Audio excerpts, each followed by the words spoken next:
Your number one wealth building tool is your income.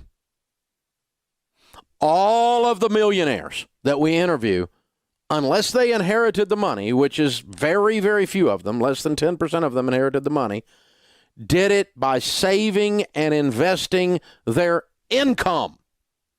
They did not give their income to Sallie Mae. They did not give their income to Best Buy.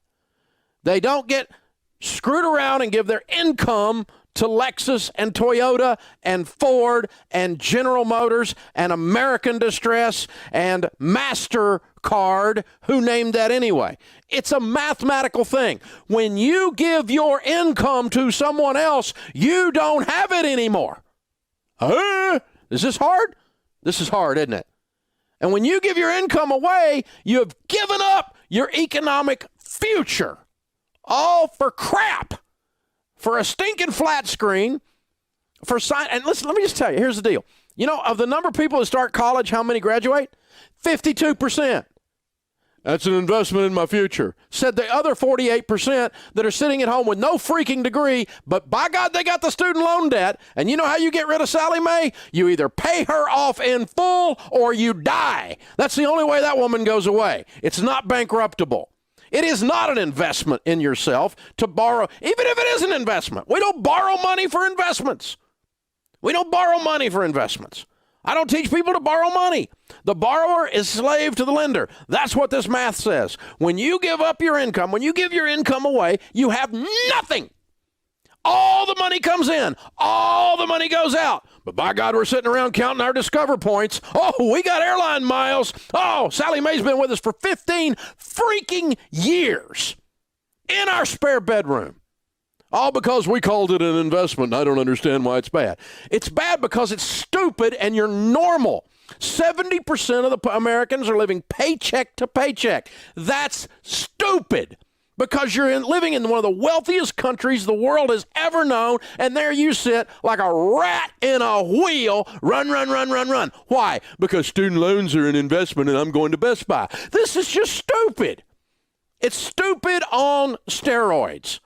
Really, seriously, you've got to stop and think. The level of people's ability to do critical thought is almost zero. Good Lord. I get airline miles. Said no millionaire ever.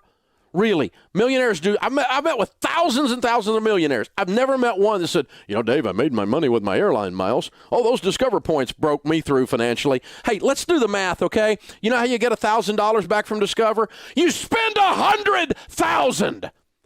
How does spending $100,000 to get $1,000 back ever make you rich?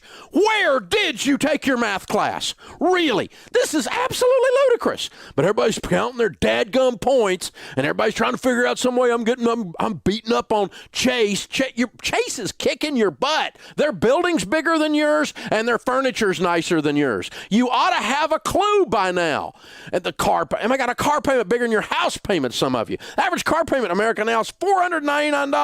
That's suspiciously like $500. If you take $500 a month and invest it from age 30 to age 70, you'll have, would you believe it? You're going to have over $5 million. And you scratch your head and wonder why you're freaking broke. God, no wonder your students have student loans, because you're driving a dadgum $1 million car, $2 million, $3 million car. That's what it's costing you with your stupid car payment to impress somebody at a stoplight that you will never meet, and the thing's going down in value like a rock. We have to stop and think, America. You have to think instead of sitting around eating Skittles and watching Oprah reruns. This is stupid. We're fat and we're broke because we have no ability to do critical thought, and we don't stop and look at what we're putting into our lives. This is nuts. It's nuts. It's completely out of control. I mean, the number of people I've talked to just today with $25,000 and $30,000 owed on their stupid car. It's a car. Good God, it's a car. What does it do? It takes you from here to there. Now, I don't mind you having a $25,000 car. All of my cars cost more than $25,000, but I freaking paid for them, and they're a very small percentage of my life, a very small percentage of my income. Think. Seriously. So, credit cards, stupid. Stupid. Student loans. Stupid. Car payments. Stupid on steroids. Borrowing money on your house to put granite countertops in. Somebody ought to smack you. That's stupid. It's stupid. You have to stop and think again. It's because you're killing yourself. You make enough money to retire a millionaire or a multimillionaire. You make enough money that your kid ought to have a college fund fully funded and they can go to school without being part of the freaking student loan crisis. But by God, you had to have a bass boat so you're $32,000 in debt because those fish were outrunning you. God, think. Quit being grown-up children walking around in grown-up bodies. Children walking around in grown-up bodies. Adults devise a plan and follow it. Children do what feels good. This ridiculous, impulsive nature of we think we're going to borrow our way into wealth it's out of control, guys.